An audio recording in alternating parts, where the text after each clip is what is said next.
मैं पंकज मिश्रा आप लोगों का स्वागत करता हूं। देखिए नेक्स्ट क्वेश्चन आपका दिया है द्विघात समीकरण। ठीक है, द्विघात समीकरण हम लोग अध्ययन कर रहे थे, तो इसमें चलते हैं आगे, अगले क्वेश्चन की ओर बढ़ते हैं। दिया गया है गुणनखंड में से निम्न द्विघात समीकरणों के मूल ज्ञात कीजिए। क्वेश्चन क्या है, गुणनखंड विधि से आपको द्विघात समीकरणों के मूल निकालना है। गुणनखंड विधि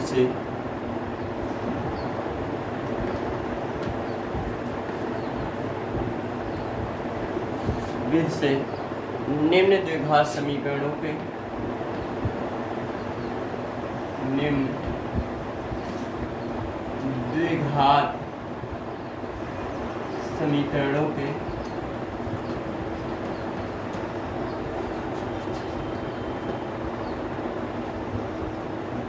मूल ज्ञात कीजिए।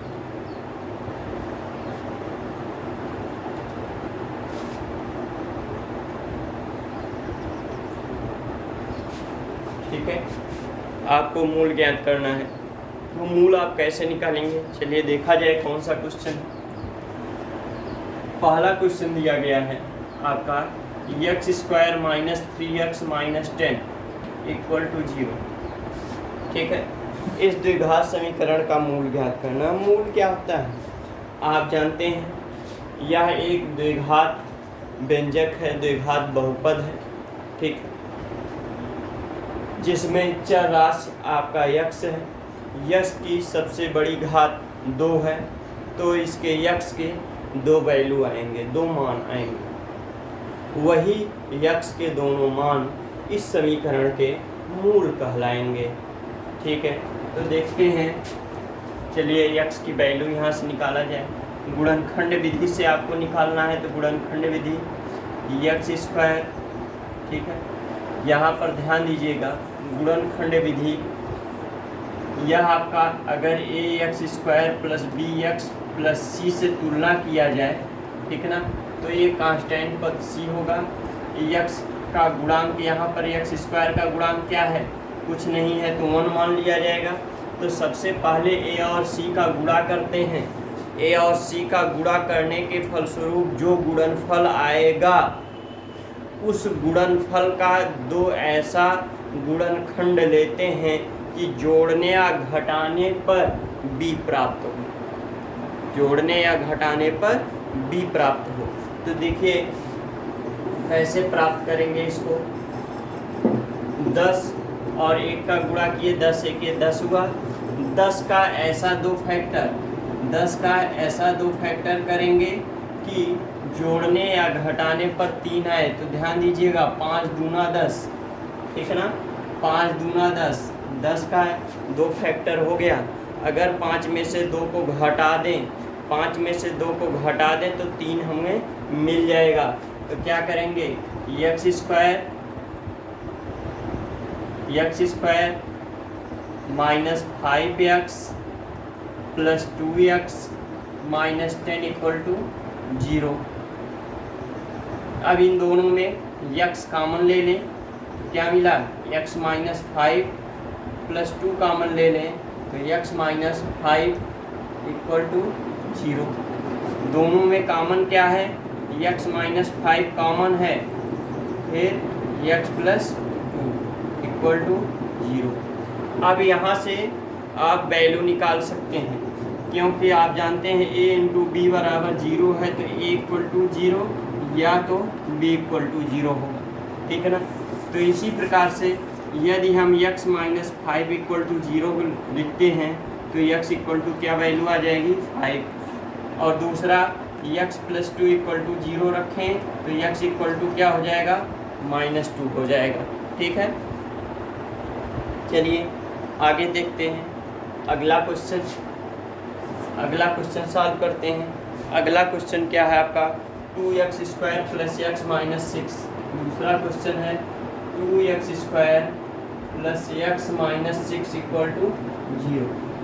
यही दिया गया है, तो ध्यान दीजिएगा, ए और सी का हम गुणा कराएं, 6 दूना 12, 12 का एक ऐसा गुणनखंड लें, 12 का एक ऐसा गुणनखंड लें कि जोड़ने या घटाने पर हमको 1 प्राप्त हो। यहाँ x के पास कुछ नहीं ना, कोई अंक नहीं है, तो यहाँ 1 मान लेंगे।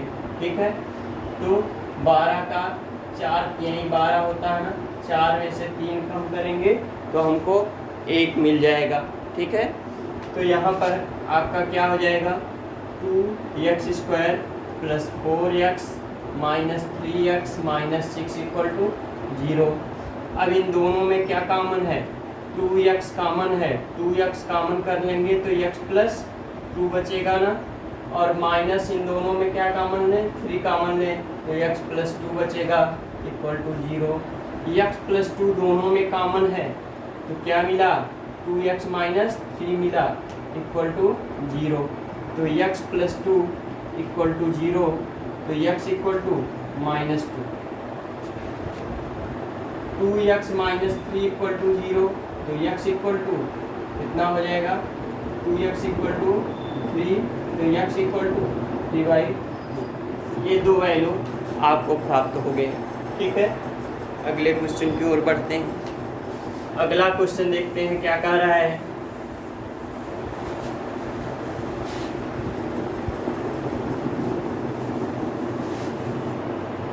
अगला क्वेश्चन आपका क्वेश्चन नंबर 3 क्या है आपका, √2x² + 7x + 5√2 = 0 यह दिया गया है। तो यहाँ पर देखिए a और c का गुणा कराएंगे तो कितना हो जाएगा, 5√2 × √2। जब रूट सेम समान रूट का गुणा होगा तो रूट हट जाता है, तो 5 दूना कितना हो जाएगा, 10। ठीक है, 5 दूना 10 हो जाएगा। चलिए आगे देखते हैं। अब 10 का ऐसा फैक्टर करेंगे, 10 का ऐसा फैक्टर करेंगे जोड़ने या घटाने पर 7 मिल जाए, तो 5 दूना 10, 5 दूना 10, ठीक ना, 5 और 2 जोड़ लेंगे तो 7 मिल जाएगा। ठीक, क्या हुआ यहाँ पर, √2x² + 5x + 2x + 5√2 = 0। इन दोनों में क्या कॉमन है, केवल x कॉमन ले लें, तो √2x + 5 बचा, प्लस इन दोनों में क्या कॉमन है आपका, √2 कॉमन कर लें तो √2x + 5 = 0। अब इन दोनों में √2x + 5 कॉमन है, बचा क्या, x + √2 बचा = 0। अब यहाँ से दो वैल्यू आप ज्ञात कर सकते हैं, एक इसको 0 के बराबर रखें, फिर इसको 0 के बराबर रखें, तो √2x + 5 = 0। तो आपका x = कितना हो जाएगा, -5/√2। ये x की वैल्यू आ गई। दूसरा x + √2 = 0, तो x = कितना, -√2। दूसरी वैल्यू x की प्राप्त हो गई। ठीक है, इसी प्रकार आगे बढ़ते हैं, अगला क्वेश्चन देखते हैं।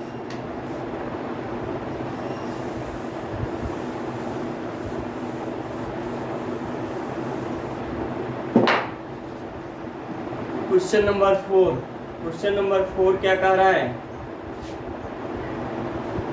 क्वेश्चन नंबर 4, 2x²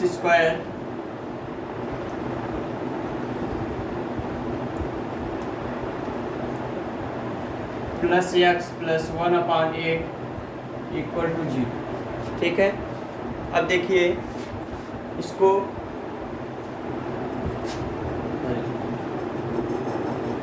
-x, तो ध्यान दीजिएगा इसमें क्या करें, आपका कांस्टेंट पर 1/8 दिया गया है, तो क्या करें, 8 से मल्टीप्लाई करा दें, दोनों पक्षों में 8 से गुणा करा दीजिए, तो ये कितना हो जाएगा, 8 दूनी 16x² - 8x और प्लस आपका 1 = 0।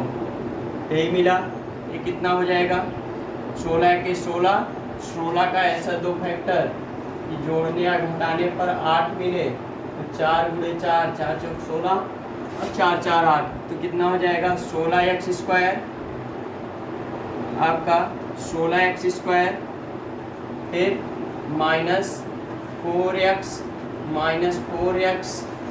ठीक है, +1 = 0। कितना कॉमन होगा इन दोनों में, 4x कॉमन ले लें, कितना बचा 4x -1 बचा, इन दोनों में -1 कॉमन ले लें तो 4x - 1 = 0। 4x - 1 अगले ब्रैकेट में 4x - 1 = 0। अब देखिए यहाँ से 4x - 1 = 0, तो x = 1/4, दूसरी वैल्यू भी वही प्राप्त होगी। 4x - 1 = 0, तो x = आपका 1/4, ठीक है। इस प्रकार से दोनों वैल्यू आपको प्राप्त हो गया। चलिए अगला क्वेश्चन देखते हैं। अगला क्वेश्चन,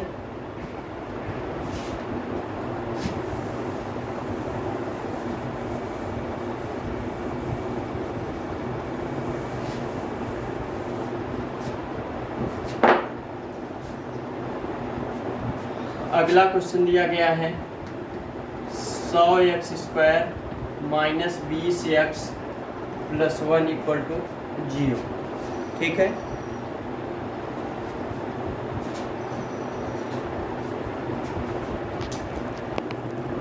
अब देखिए इसका क्या फैक्टर होगा, 100 × 100, ठीक है, 100 × 100, तो 100 का ऐसा 2 फैक्टर करिए कि जोड़कर या घटाकर 20 प्राप्त हो जाएगा, तो 10 × 10, ठीक है, 10 10 में 100 और 10 10 20, आपका कितना हो गया 100x² - 10x + 1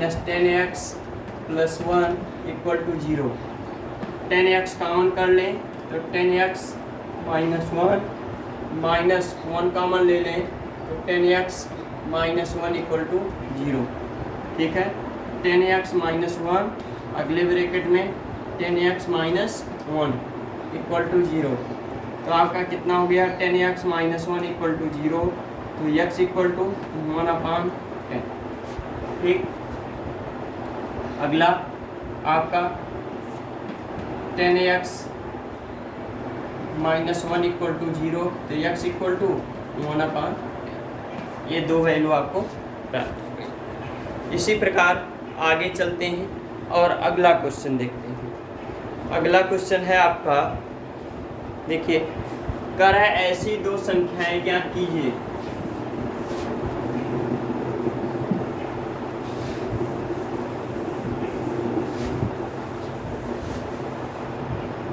दिया गया है, ऐसी 2 संख्याएं ज्ञात कीजिए जिनका योग 27 हो।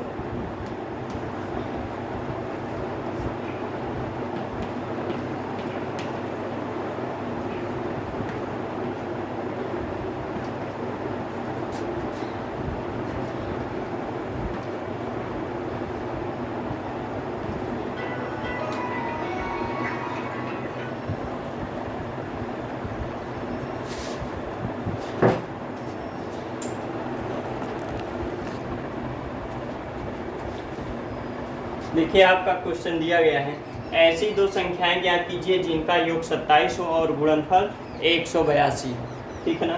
तो ज्ञात किया जाए, 2 संख्याएं ज्ञात करना है जिनका योग 27 हो और गुणनफल 182 है, ठीक है ना। तो वो कौन सी संख्याएं आप मानेंगे, एक संख्या x मान लें, माना जो आपकी पहली संख्या है, पहली संख्या वो आपका x है और दूसरी संख्या 27 माइनस x होगी, ठीक है। दूसरी संख्या 27 माइनस x हो गई। अब कह रहा है इनका गुणनफल 182 है, इनका गुणा करिए, x 27 माइनस x बराबर 182, ठीक है। तो कितना हो जाएगा 27x माइनस x² बराबर 182। पक्षांतर करा दिया जाए तो x square minus 27x plus 182 बराबर 0। अब 182 का ऐसा दो फैक्टर लें कि जोड़ने या घटाने पर 27 मिले। 182 का, ठीक है, 182 का आपका कितना हो जाएगा, 13 गुणे 7 गुणे 2, ठीक ना, यानी 13 गुणे 14 का गुणनखंड बनेगा, ठीक। और 13 और 14 जोड़ने पर 27 आपको मिलेगा, तो आपका फैक्टर मिल गया। चलिए सॉल्व करिए। X square minus 14x minus 13x और प्लस 182 बराबर 0। तो x कॉमन कर लें तो x माइनस 14 माइनस 13 कॉमन कर लें तो x माइनस 14 बराबर 0। तो आपका x माइनस 14 हुआ और x माइनस 13 हो गया बराबर 0। तो यहाँ से देखिए x के दोनों वैल्यू आप निकाल सकते हैं। आपका कितना हो जाएगा, x माइनस 14 बराबर 0, तो x बराबर कितना 14, ठीक है। दूसरा x माइनस 13 बराबर 0, तो x बराबर 13। आपकी यही दोनों संख्याएं हैं, कौन कौन सी, 13 और 14, ठीक है। 13 और 14 यही दोनों संख्याएं हैं जिनका योगफल 27 है और गुणनफल 182, ठीक है। अगले क्वेश्चन की तरफ चलते हैं। अगला क्वेश्चन देखते हैं क्या कह रहा है।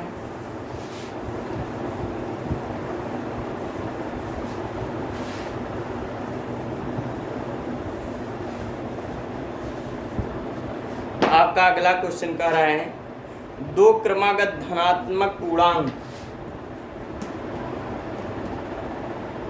दो क्रमागत धनात्मक पूर्णांक, धनात्मक पूर्णांक ज्ञात कीजिए जिनके वर्गों का योगफल, धनात्मक पूर्णांक ज्ञात कीजिए जिनके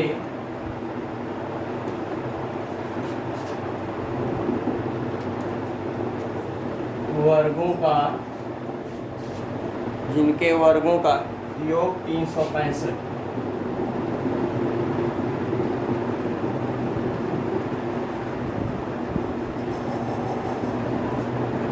ठीक है, जिनके वर्गों का योगफल कितना है, 365 है। तो दो क्रमागत धनात्मक पूर्णांक, तो मान लीजिए कि माना दो क्रमागत धनात्मक पूर्णांक, दो क्रमागत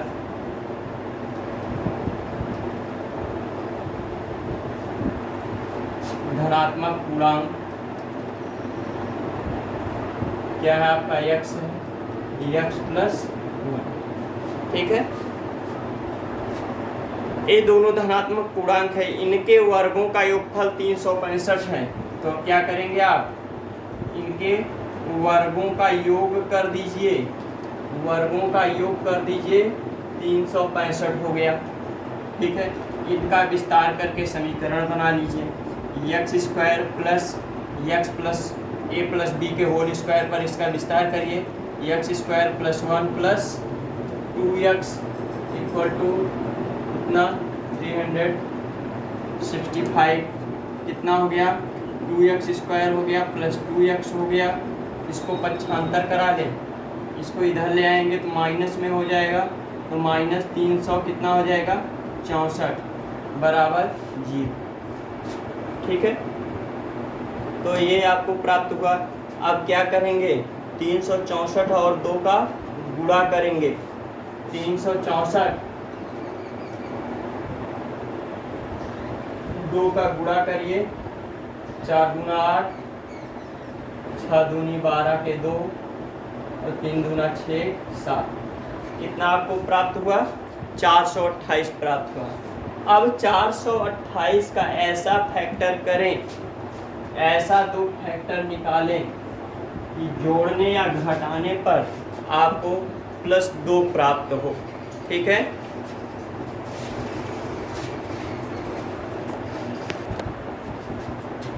तो देखिए इसका फैक्टर क्या होगा, 728 का फैक्टर आपका 26 और 28 होगा, ठीक है। 26, 28 इनका अंतर लेंगे तो हमको 2 प्राप्त हो जाएगा। चलिए आगे देखते हैं कितना होगा। 2x² plus 28x minus 26x minus 364 equal to 0, यह प्राप्त हुआ। अब देखिए इन दोनों में कॉमन करें, कॉमन क्या होगा आपका 2x कॉमन होगा, बचा कितना x प्लस 14 माइनस इसमें 26 कॉमन कर लें तो x प्लस कितना 14, ठीक है, इक्वल टू 0, यही प्राप्त हुआ। अब देखिए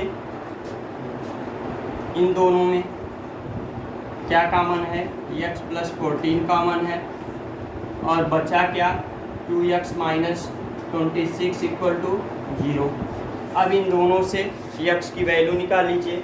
आपका x प्लस 14 इक्वल टू 0 तो x इक्वल टू माइनस 14, ठीक है, ये ऋणात्मक संख्या ही है तो ये आपका अग्राह्य होगी, ठीक ना, अग्राह्य होगी।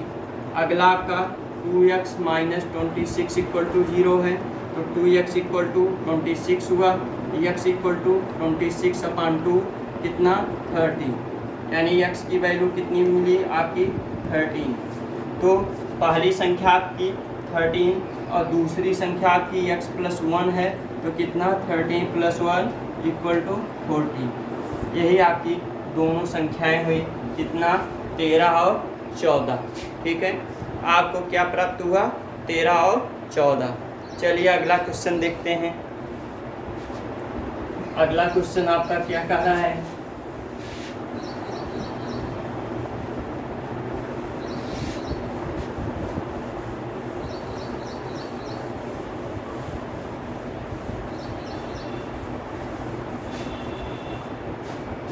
अगला क्वेश्चन है एक समकोण त्रिभुज की ऊंचाई उसके आधार से एक समकोण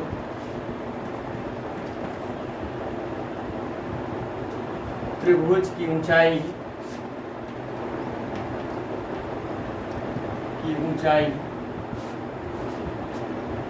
इसके आधार से 7 सेंटीमीटर कम है, इसके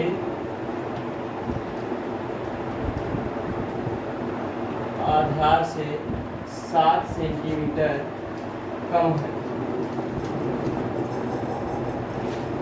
और क्या दिया गया है, यदि कर्ण 13 का हो तो अन्य दोनों भुजाएं ज्ञात कीजिए।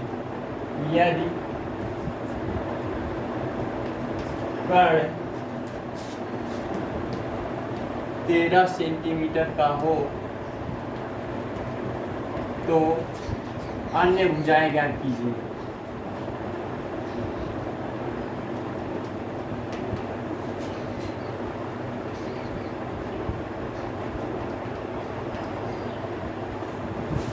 ठीक है, अब क्या किया कह रहा है, आपका एक समकोण त्रिभुज दिया गया है, समकोण त्रिभुज ABC, ठीक है, इसका कर्ण कितना है 13 सेंटीमीटर, 13 सेंटीमीटर है। और क्या दिया गया है, इसकी ऊंचाई आधार से 7 सेंटीमीटर कम है, ठीक है। यदि आधार इसका x है तो ऊंचाई कितनी होगी, x माइनस 7। इसकी ध्यान दीजिएगा, त्रिभुज की ऊंचाई इसके आधार से 7 सेंटीमीटर कम, यानी आधार जितना होगा उससे ऊंचाई कितनी होगी 7 कम होगी। अब इसमें पाइथागोरस प्रमेय लगा दीजिए। पाइथागोरस प्रमेय क्या कह रहा है, ठीक है,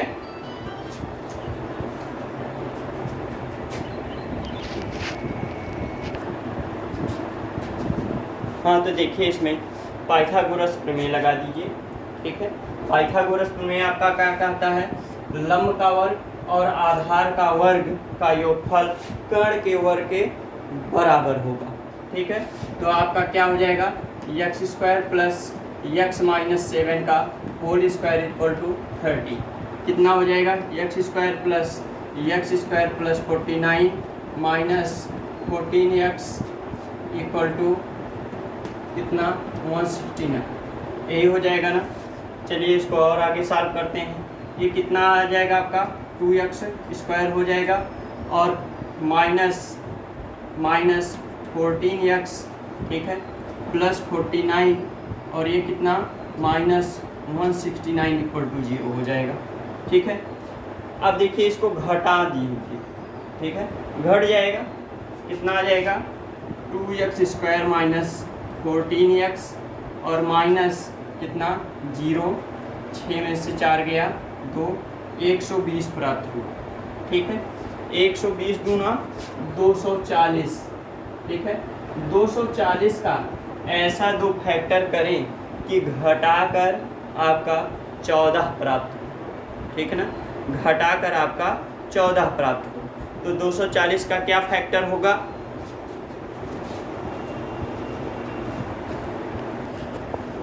देखिए 24 और 10 का फैक्टर, 24 और 10 का अगर फैक्टर कर देते हैं आप, ठीक है, तो 24 में से 10 घटेगा तो 14 प्राप्त हो जाएगा। तो कितना हो गया 2x स्क्वायर माइनस 24x, ठीक है, minus 10x minus 120 equal to 0, ठीक है। अब चलिए आगे देखते हैं, सॉरी प्लस 10x होगा तभी तो घटेगा। तो 2 कॉमन कर लें, 2x कॉमन कर लें तो कितना बचेगा आपका x माइनस 12, ठीक, प्लस 10 कॉमन कर लें तो x माइनस 12 इक्वल टू 0, ठीक। तो x माइनस 12 और 2x प्लस 10 इक्वल टू 0, ठीक। अब देखिए यहाँ से आप वैल्यू निकाल सकते हैं, कितना होगा x minus 12 equal to 0, x equal to कितना हो गया 12, ठीक है। पॉजिटिव वैल्यू प्राप्त हुई, ठीक। तो आपका आधार कितना हो गया 12 हो गया। इसका ऊंचाई कितनी होगी, ऊंचाई 12 में से 7 घटा दीजिए, 12 में से 7 घटा दीजिए, कितना बचा 5, ठीक है। 5 सेंटीमीटर इसकी ऊंचाई होगी और आधार कितना होगा इसका, ठीक है, आधार 12 सेंटीमीटर हो जाएगा। दूसरी वैल्यू लेते हैं, दूसरी वैल्यू आपका कितना है 2x प्लस 10 इक्वल टू 0 है, तो 2x इक्वल टू माइनस 10 हो जाएगा, x equal to minus 5, minus value प्राप्त हुई है तो यह अग्राह्य होगा, ठीक है। बस आज की वीडियो में इतना ही, धन्यवाद।